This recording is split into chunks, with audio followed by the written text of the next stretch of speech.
దేశంలో రాష్ట్రంలో ముఖ్యంగా శ్రీకాకుళం జిల్లాలో ఉన్న మహిళా సోదరీమణులందరికీ హృదయపూర్వకమైన అంతర్జాతీయ మహిళా దినోత్సవ శుభాకాంక్షలు. అభివృద్ధి సాధించి సమగ్రాభివృద్ధి చెందాలి అన్నా, సామాజిక ఆర్థిక రాజకీయ రంగాల్లో ప్రగతి పదంలో నడవాలి అన్నా, అభివృద్ధిలో భారతదేశం అగ్రరాజ్యాల సరసన నిలవాలి అన్నా, అది మహిళా సాధికారిత, మహిళా స్వయం ఉపాధికి వారు వేసుకునే బాటలు, మహిళలందరూ విద్యావంతులైనాడే ఇది సాధ్యపడుతుంది అని స్వామి వివేకానంద గారు చెప్పారు. It is not possible for the country, it is not possible for the development of the country if the conditions of the women are improved. Why? Because it is not possible for a bird to fly on one wing అని స్వామి వివేకానంద గారు చెప్పారు. అదేవిధంగా మహిళలను గుర్తించి గౌరవించిన సమాజం అది అనాగరిక సమాజంగానే గుర్తింపబడుతుంది. అందుచేతనే where the women are respected there the gods delight. ఎక్కడ స్త్రీలు పూజించి గౌరవించబడతారో అక్కడ ఆ దేవతలు కొలువు ఉంటారు అన్న నానుడు ఉంది. వాస్తవానికి తెలియాలి అంటే మహిళలో అంతర్లీనమైన శక్తి సామర్థ్యాలు, ఏదైతే మహిళలో హిడెన్ పొటెన్షియాలిటీ ఉందో, ఏదైతే మహిళలో మల్టీటాస్కింగ్ కెపాసిటీ ఉందో, ఆ మల్టీటాస్కింగ్ కెపాసిటీని, ఆ హిడెన్ పొటెన్షియాలిటీని ఏ సమాజం అయితే ఉపయోగించుకుంటుందో ఆ సమాజం అన్ని విధాలా అభివృద్ధి చెందుతుంది అని కార్యేషు దాసి కరణేషు మంత్రి రూపేచ లక్ష్మి క్షమయా ధరిత్రి భోజేషు మాత శయనేశ్వరంబ అన్నారు. మనం సాధారణంగా అమ్మ నువ్వేం చేస్తున్నావు అంటే నేను గృహిణిగా ఉన్నానంటారు మహిళ పాపం. కానీ అన్ని పాత్రల కంటే భారత సమాజంలో అన్ని పాత్రల కంటే గృహిణి పాత్ర అన్నది చాలా ప్రధానమైనది, చాలా కష్టతరమైనది అని నేను తెలియజేస్తా ఉన్నాను. కార్యేషు దాసి అన్నారు అంటే ఎన్నో సమస్యలతో ఇంటికి తిరిగి వచ్చిన భర్తకు సేవలు చేయడంలో ఒక దాసిగా, రూపంలో లక్ష్మిగా, ఆకలిగా ఉన్న కుటుంబ సభ్యులకు అన్నం పెట్టే అమ్మగా, అత్తమామలకు సేవ చేయటంలో ఒక మాతృమూర్తిగా ఈ సమాజాన్ని అనేక విధాలుగా నడిపించి అనేకమైన సేవలు, భర్త సంపాదించిన సంపదను ఒక క్రమశిక్షణలో పెట్టి ఒక ఆర్థిక వ్యవస్థ నిర్వహిస్తున్న మహిళ, పిల్లలకు విద్యాబుద్ధులు నేర్పడంలో ఒక విద్యాశాఖను నిర్వహిస్తుంది మహిళ, కుటుంబ గౌరవాన్ని కాపాడటంలో ఒక రక్షణ శాఖను నిర్వహిస్తుంది మహిళ, అదేవిధంగా అత్తమామల ఆరోగ్యాన్ని కాపాడుకుంటూ ఒక ఆరోగ్య శాఖను నిర్వహిస్తుంది మహిళ. గృహిణి అంటాం, ఎన్ని శాఖలు నిర్వహిస్తుంది మనకు తెలియకుండానే ఇన్ని శాఖలు నిర్వహిస్తున్న మహిళను గుర్తించి గౌరవించాల్సిన అవసరం ఉంది. ఈ మహిళా సంస్కృతి సాంప్రదాయం అన్నది ఇది ఈనాటిది కాదు, 5000 సంవత్సరాల క్రితం నాటిది. మన ఆచార వ్యవహారాలే మన సంస్కృతి. మన సంస్కృతిలో ఉన్నది మన సంస్కృతే మన మత సాంప్రదాయం.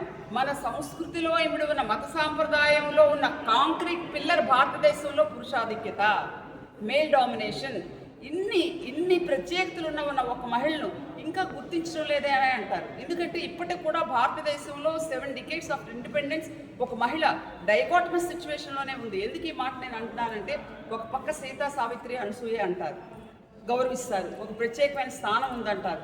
మరొక పక్క లక్ష్మీ సరస్వతి పార్వతి అని పూజలు అందిస్తారు. కానీ ఈ దేశంలో పట్టపగలైనా నడి బజారైనా రద్దీగా ఉన్న ప్రాంతమైనా ఒకడు యాసిడ్ పోస్తాడు, మరొకడు రేప్ చేస్తాడు, ఇంకొకడు ఈవ్ టీజింగ్ చేస్తాడు, ఇంకొకడు అత్యాచారం చేస్తాడు, మరొకడు అఘాయిత్యం చేస్తాడు. ప్రభుత్వాలు ఎన్ని మారినప్పటికీ మహిళ తాలూకా తలరాతలు మాత్రం మారలేదని నేను అంటాను, ఖచ్చితంగా మారలేదని అంటాను. అయితే వీటన్నిటికీ సొల్యూషన్ ఏంటి? పండిట్ జవహర్లాల్ నెహ్రూ గారు ఏం చెప్పారంటే we can say the condition of the nation by looking at the status of the women అని చెప్పారు. అంటే ఒక దేశం తాలూకా స్థితిగతులు చెప్పాలి అంటే మహిళల పరిస్థితి చూసి మనం చెప్పొచ్చు అని చెప్పారు. మరి సావిత్రిబాయి ఫూలే ఈ సందర్భంగా మా మహిళలందరూ ఒక్కసారి శిరస్సు ఉంచి బాలికా విద్యను ప్రోత్సహించిన మహిళ. నేను 2 మాటలు మాట్లాడుతున్నానంటే ఆనాడు ఆ మహిళని తనకున్న కొద్దిపాటి చదువుతో భారతదేశంలో బాలికా విద్యను ప్రోత్సహించడం వల్లే ఏదైతే సాంఘిక దురాచారాలు ఉన్నాయో అసలు ఆడబిడ్డల అక్షరాస్యతకు అనర్హులుగానే గుర్తింపబడే రోజులు, బడి గడప దాటిన వెంటనే వెనుకబాటుతనంతో పెళ్లిపేటలు ఎక్కించే రోజులు, సతీ సహగమనం ఉన్న రోజులు, బాల్య వివాహాలు చేసే రోజులు, ఇలాంటివన్నీ ఇరాడికేట్ చేస్తూ బాలికా విద్యను ప్రోత్సహించిన సావిత్రిబాయి ఫులే గారిని ఒక్కసారి స్మరించుకుంటూ దీనికి సొల్యూషన్ ఏంటి అంటే education is only the weapon for all of us to eradicate poverty, to empower the women. విద్య ఒక్కటి మాత్రమే మనందరి చేతిలో ఉన్న అతి శక్తివంతమైన ఆయుధం. మహిళలందరూ విద్యావంతులైనాడే ఈ సమాజం బాగుపడుతుంది. అయితే మహిళలందరూ విద్యావంతులైతే ఆర్థిక స్వావలంబన వస్తుంది కదా అని భర్తలతో నువ్వెంత నేనంత పోటీ పడే రోజులు కూడా చూస్తున్నాం. ఈ మధ్యకాలంలో యంగ్స్టర్స్ అమ్మాయిలు ఎవరైతే ఉన్నారో నేను సంపాదిస్తున్నాను కదా, నేనెందుకు నీకంటే తక్కువగా ఉండాలని ఆలోచన చేస్తున్నారు. అది కాదు అని నేను అమ్మాయిలకు కానీ నా తరం మహిళలకి కాంప్రమైజేషన్. ఏదైనా తల్లి బిడ్డల బంధం కానీ, అన్నా తమ్ముళ్ళ బంధం కానీ, అక్కా చెల్లెళ్ళ బంధం కానీ ఒక ఇమోషనల్ బాండింగ్, ఇరుసు అనే ఒక ఇమోషనల్ బాండింగ్తో అది ఫిక్స్ అయి ఉండాలి. ఎందుచేతనంటే బ్రతుకు అనే బండికి భార్యాభర్తలు ఇద్దరు 2 చక్రాలు ఉంటారు. ఆ 2 చక్రాలు సజావుగా నడిచినాడే ఆ బండి సజావుగా వెళ్తుంది. ఒడిదుడుకులు ఉండేటప్పుడు ఆ 2 చక్రాలను ఇరుసు మధ్యలో ఉండే ఇరుసు దాన్ని కట్టుబడి ఒక నిర్దిష్టమైన పరిధిలో ఆ చక్రాలు నడిపిస్తుంది. ఒకసారి నడిచేటప్పుడు ఒడిదుడుకులు ఉన్నా ఆ ఇరుసు పటిష్టంగా ఉండేటట్టు చూసుకోవాలి.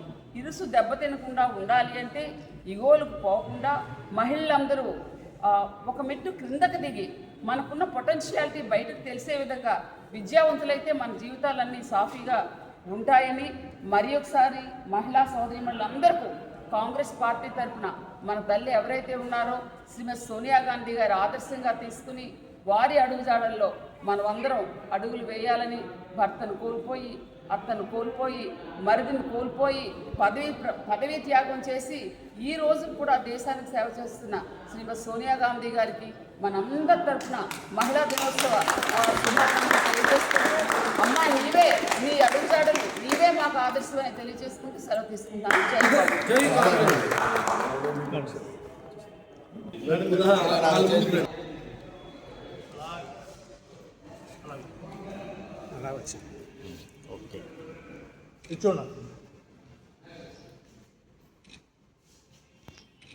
మహిళా దినోత్సవ శుభాకాంక్షలు. దిలీప్ గారు